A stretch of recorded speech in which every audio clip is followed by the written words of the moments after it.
বিরাট রোহিতের মতো আগে কমিট করা নাই, ধৈর্য ধরে বলের মুভমেন্টের অপেক্ষা করে সফল কেএল রাহুল। একদিন আগেই বুমরাহর ব্যাটিং স্কিল নিয়ে প্রশ্ন করায় সাংবাদিককে জসপ্রীত বুমরাহ বলেছিলেন তিনি যাতে গুগল করে দেখে নেন টেস্টে এক ওভারের কার রান সবচেয়ে বেশি। গাব্বায় ভারতীয় দলকে বাঁচিয়েছিলেন সম্ভবত তিনিই, কারণ রবীন্দ্র জাদেজা যখন আউট হয়ে গেছিলেন তখন আকাশদীপ আর বুমরাহর উপরেই ছিল ভারতের ফলোয়ান বাঁচানোর দায়িত্ব, আর সেটা তারা করে দেখালেন। শেষ দুই ইনিংসের মতো এই ইনিংসেও ব্যর্থ হলেন ভারতের অধিনায়ক রোহিত শর্মা। বিরাট কোহলি তো আগের দিনই হেজেলউডের বাইরের বল ব্যাট ছুঁয়ে আউট হয়েছেন।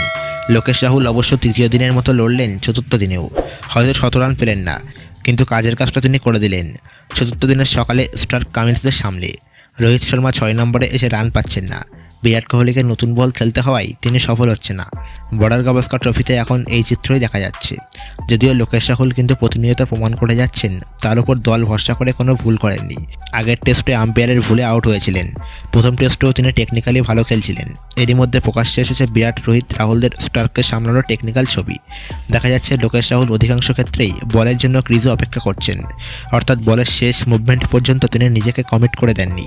রোহিত শর্মা তুলনামূলকভাবে একটু আগে ব্যাট চালিয়েছেন, কিন্তু সবথেকে খারাপ বিষয় হলো বিরাট কোহলির শট মারার প্রবণতা, যেটা তিনি করছেন অধিকাংশ ক্ষেত্রে ক্রিজের অনেকটা আগে, অর্থাৎ অত্যন্ত তাড়াহুড়ো করে তিনি শট খেলতে গেছেন বলের মুভমেন্টের অপেক্ষা না করেই। সেই কারণেই সাম্প্রতিক বর্ডার গাভাস্কার টেস্টে বারবার দেখা গেছে বিরাট কোহলির বাইরের বলে আউট হয়েছে, অর্থাৎ ছেড়ে দেওয়ার বল হলেও নিজেকে কমিট করে ফেলছেন। সাধারণত ফ্রন্ট ফুটে খেলতে গেলে একটি রিফ্লেক্স অ্যাকশনও কাজ করে শট মারার, সেই কারণেই সম্ভবত আগে কমিট করতে গিয়ে বারবার আউট হচ্ছেন কোহলি।